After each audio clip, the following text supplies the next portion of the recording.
வணக்கம், நான் உங்கள் யஷ்வந்த் குமார். இன்றைக்கி நம்ம சேனலில் மீன் பொழிச்சது எப்படி செய்கிறதுன்னு பார்க்க போகிறோம்.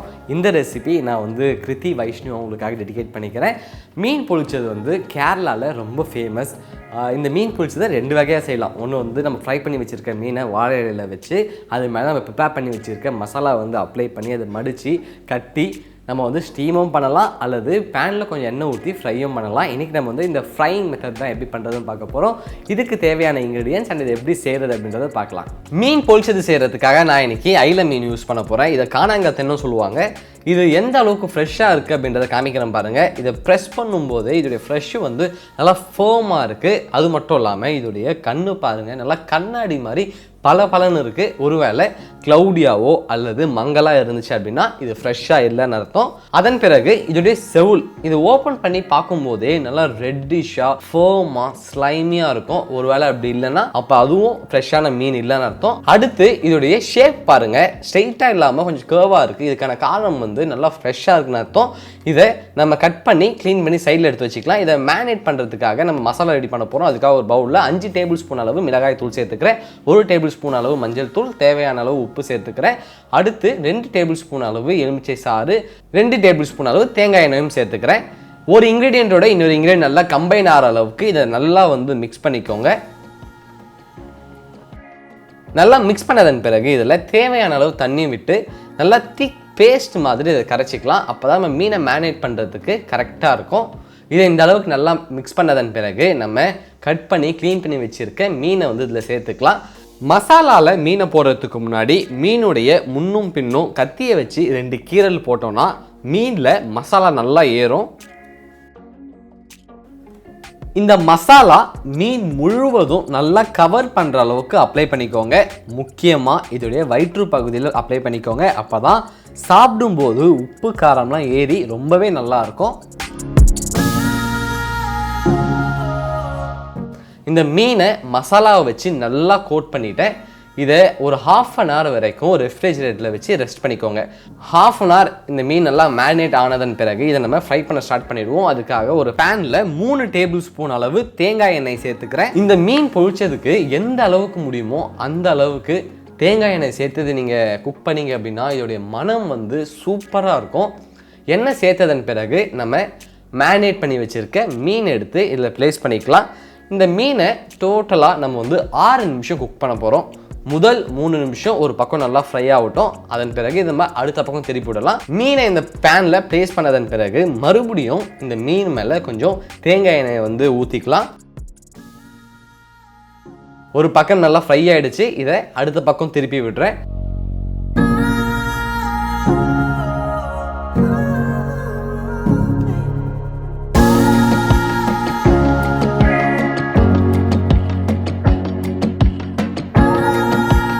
ரெண்டு பக்கமே 3 நிமிஷம் குக் ஆகிடுச்சு. இன்னொரு முக்கியமான விஷயம், இதை ஃப்ரை பண்ணும்போது மீடியம் ஃப்ளேம்லேயே வச்சு ஃப்ரை பண்ணுங்கள். ஏன்னா ஹை ஃப்ளேமில் வச்சிங்கன்னா இது காந்து போகிறதுக்கு நிறைய வாய்ப்பு இருக்குது. அது மட்டும் இல்லாமல் மீன் ரஃப் ஆகிடும். ஸோ இப்போ இந்த ரெடியான இந்த மீன் ஃப்ரை எடுத்து சைடில் வச்சுருவோம். இதுக்கு தேவையான மசாலா நம்ம ரெடி பண்ண போகிறோம். அதுக்காக ஒரு பவுலில் 200 கிராம் அளவு தக்காளியை நறுக்கி சேர்த்துக்கிறேன். கூடவே 50 கிராம் அளவு சின்ன வெங்காயம், 50 கிராம் அளவு பூண்டு சேர்த்துக்கலாம். இதை கொஞ்சமாக தண்ணி விட்டு நல்லா ஃபைன் பேஸ்ட்டாக அரைச்சி எடுத்துக்கலாம். இது இந்த அளவுக்கு நல்லா ஃபைன் பேஸ்ட்டாக அரைச்சி எடுத்து சைடில் வச்சுக்கோங்க. அதே பேனில் 3 டேபிள் ஸ்பூன் அளவு தேங்காய் எண்ணெய் சேர்த்துக்கிறேன். கூடவே கொஞ்சம் கருவேப்பிலையும் சேர்த்துக்கலாம். இந்த கருவேப்பிலையில் இருக்கக்கூடிய மனம் நல்லா வெளியில் வந்ததன் பிறகு 100 கிராம் அளவு சின்ன வெங்காயத்தை நல்லா நறுக்கி சேர்த்துருக்கேன். இந்த சின்ன வெங்காயம் நல்லா வேகணும். இது சீக்கிரம் வதங்கிறதுக்காக இதில் தேவையான அளவு சால்ட்டும் சேர்த்துக்கலாம். இது ஒரு வாட்டி நல்லா மிக்ஸ் பண்ணிக்கோங்க. இந்த அளவுக்கு இந்த சின்ன வெங்காயம் நல்லா வெந்ததன் பிறகு நம்ம அரைச்சி வச்சிருக்க தக்காளி, வெங்காயம் மற்றும் பூண்டு கலவையை இதில் சேர்த்துக்கலாம்.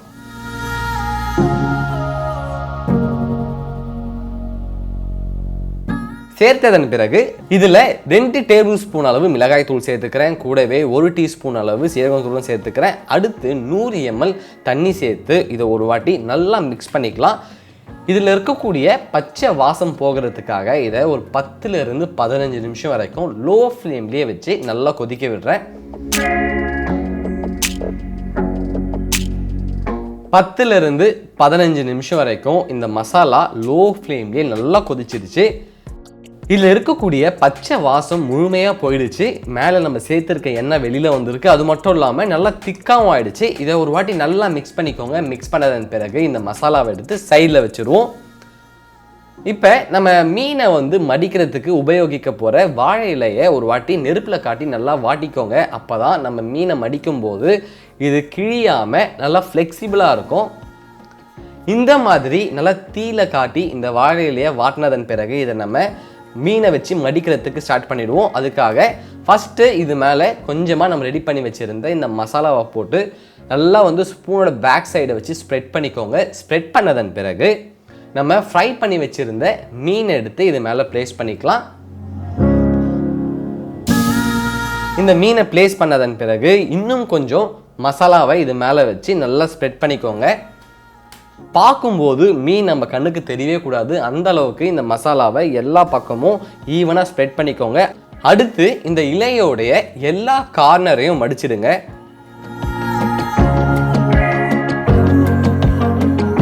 இந்த மாதிரி மடித்ததன் பிறகு இதோடைய 2 கார்னரையும் நம்ம டை பண்ண போகிறோம். அதுக்காக நான் நூலை யூஸ் பண்ணுறேன். பொதுவாக இந்த கார்னர்ஸை டை பண்ணுறதுக்காக வாழை நார் யூஸ் பண்ணுவாங்க. ஆனால் எனக்கு வாழை நார் கிடைக்காத காரணத்தினால நான் கயிறை வச்சு கட்டுறேன். ஆனால் நீங்கள் வாழை நாரை வச்சு இந்த கார்னர்ஸை டை பண்ணிங்க அப்படின்னா பார்க்கவே நல்லா ட்ரெடிஷ்னலாக இருக்கும். 2 கார்னரையும் கட்டினதன் பிறகு இந்த கார்னரில் தொங்குற எக்ஸஸ் நூலை எடுத்து ஒன்றா சேர்த்து முடிச்சு போட்டுருங்க. இதே மாதிரி மிச்சம் இருக்க மீனையும் நம்ம வாழை இலையில வச்சு மடிச்சிடலாம். எல்லா மீனையும் நம்ம அழகாக வாழை இலையில வச்சு மடிச்சாச்சு. இதை மறுபடியும் நம்ம ஃப்ரை பண்ண போகிறோம். அதுக்காக ஒரு பேனில் 3 டேபிள் ஸ்பூன் அளவு தேங்காய் எண்ணெய் சேர்த்துக்கிறேன். எண்ணெய் நல்லா சூடானதன் பிறகு நம்ம கட்டி வச்சுருக்க மீனை ஒவ்வொன்றா எடுத்து இது மேலே ப்ளேஸ் பண்ணிக்கலாம். இதை முதல் 2 நிமிஷத்துக்கு ஒரு பக்கம் நல்லா ஃப்ரை பண்ணுங்க. அதன் பிறகு இதை அடுத்த பக்கம் திருப்பி விடலாம். மீனை வாழை இலையில வச்சு மடித்து நம்ம பேனில் ஃப்ரை பண்ணும்போது எண்ணெய் வெளியில் நிறைய தெரிக்கும். அதனால ஒரு லிட்டை க்ளோஸ் பண்ணி இதை ஃப்ரை பண்ணிக்கோங்க. இப்போ ஒரு பக்கம் 2 நிமிஷம் நல்லா ஃப்ரை ஆகிடுச்சு. இதை அடுத்த பக்கம் திருப்பி விடலாம்.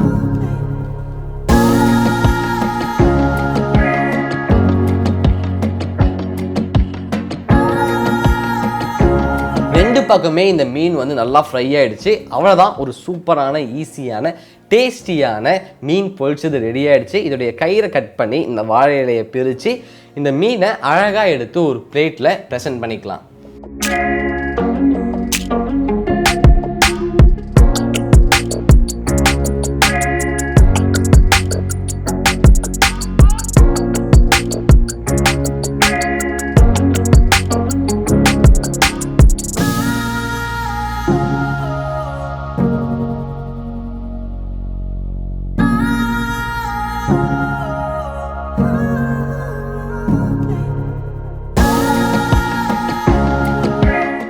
ஒரு சூப்பரான மீன் பொரிச்சது ரெடி ஆகிடுச்சு. இந்த மீன் பொரிச்சது செய்யும் போது ஒரு லிட்டை போட்டு க்ளோஸ் பண்ணி ஃப்ரை பண்ணுங்கள். ஏன்னா வெளியில் நிறைய எண்ணெய் தெரிக்கும். அண்ட் அது மட்டும் இல்லாமல் இந்த ரெசிபியை வெஜிடேரியன் லவர்ஸ் கூட ட்ரை பண்ணி பார்க்கலாம். இந்த மீனுக்கு பதிலாக வாழைக்காயோ அல்லது கருணக்கிழங்கு வச்சு நீங்கள் சப்ஸ்டியூட் பண்ணுங்கள். ஆனால் இதை வச்சு நீங்கள் செய்யும் போது ஹாட் பாயிலிங் வாட்டரில் இந்த வெஜிடபிளை போட்டு பாயில் பண்ணி எடுத்ததன் பிறகு இதை மேரினேட் பண்ணி ஃப்ரை பண்ணி நீங்கள் இந்த ப்ரிப்ரேஷன் செய்யலாம். இதை நீங்கள் வீட்டில் ட்ரை பண்ணி பாருங்கள், கண்டிப்பாக உங்களுக்கு ரொம்ப பிடிக்கும். ட்ரை பண்ணி பார்த்துட்டு உங்களுக்கு ஃபீட்பேக்கை கீழே கமெண்ட் பண்ணுங்கள். இதே மாதிரி இன்னொரு சூப்பர் ரெசிபியோட உங்களை சந்திக்கிறேன். And then bye from Yashwant.